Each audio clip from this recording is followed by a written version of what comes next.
আসসালামু আলাইকুম ওয়া রাহমাতুল্লাহ। প্রিয় দর্শকবৃন্দ, আমাদের চ্যানেল ডেইলি লাইফে স্বাগতম। আজ আমরা এমন এক হৃদয় কাঁপানো গল্প শুনব।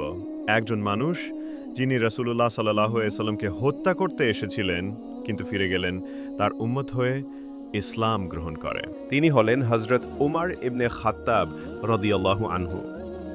চলুন ফিরে যাই সেই ঐতিহাসিক দিনগুলোতে যেখানে ঘৃণা রূপ নেয় ভালোবাসায় আর অন্ধকার আলোকিত হয় কুরআনের আলো। মক্কা ছিল উত্তাল।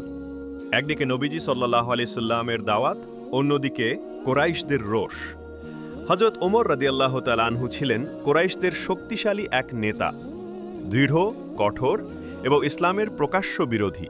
তিনি সহ্য করতে পারছিলেন না মুহাম্মদ সাল্লাল্লাহু আলাইহি ওয়াসাল্লাম তাদের পুরনো ধর্ম, দেবতা, সমাজ ব্যবস্থাকে চ্যালেঞ্জ করছেন। একদিন রাগে অন্ধ হয়ে তিনি সিদ্ধান্ত নিলেন, আজ মুহাম্মদ সাল্লাল্লাহু আলাইহি ওয়াসাল্লামকে হত্যা করব। তলোয়ার হাতে বেরোলেন।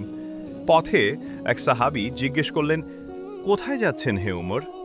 ওমর রাগত কণ্ঠে বললেন, মুহাম্মদ সাল্লাল্লাহু আলাইহি ওয়াসাল্লামকে হত্যা করতে। তাহলে আগে নিজের ঘর সামলাও। তোমার বোন ফাতিমার ভগ্নিপতি তো আগেই ইসলাম গ্রহণ করেছে। এই কথা শুনে ওমরের রাগ তীব্র হলো।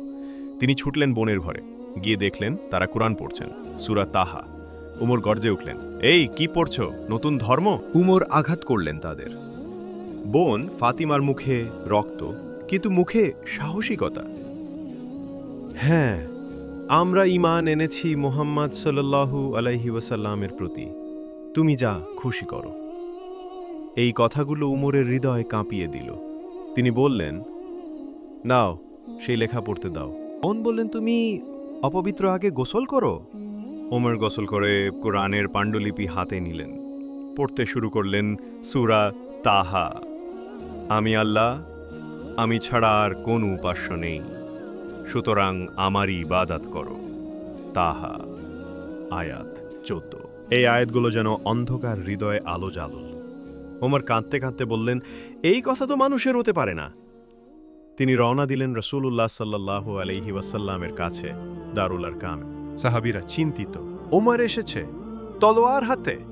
নবী সাল্লাল্লাহু আলাইহি ওয়াসাল্লাম বললেন, দরজা খুলে দাও, যদি আল্লাহ চান সে আজ হিদায়াত পাবে। ওমর ঢুকলেন, নবী সাল্লাল্লাহু আলাইহি ওয়াসাল্লাম সামনে এগিয়ে এলেন, বললেন, হে ওমর, আল্লাহর রাসূল হওয়াটা কি তোমার হৃদয়ে সত্য হয়ে ওঠেনি? ওমরের চোখে পানি, গলা কাঁপছে।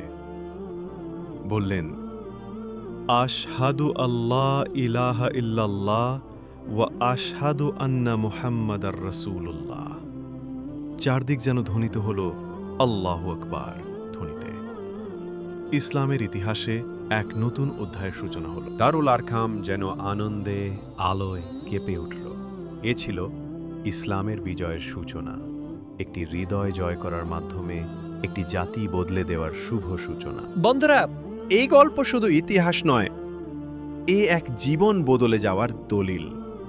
একজন মানুষ যিনি ইসলামের সবচেয়ে বড় শত্রু ছিলেন, তিনি হলেন ইসলামের সবচেয়ে মহান খলিফাদের একজন, যিনি নবীজি সাল্লাল্লাহু আলাইহি ওয়াসাল্লামের জীবন নিতে চেয়েছিলেন। তিনি হলেন ইসলামের রক্ষাকর্তা। রাসূলুল্লাহ সাল্লাল্লাহু আলাইহি ওয়াসাল্লাম একবার বলেছিলেন, যে পথে ওমর চলে শয়তান সেই পথ ছেড়ে পালিয়ে যায়। তিরমিজি। ওমর রাদিয়াল্লাহু তাআলা আনহু এমন এক শাসক হয়েছিলেন যিনি রাতে ঘুরতেন গরিবদের খবর নিতে।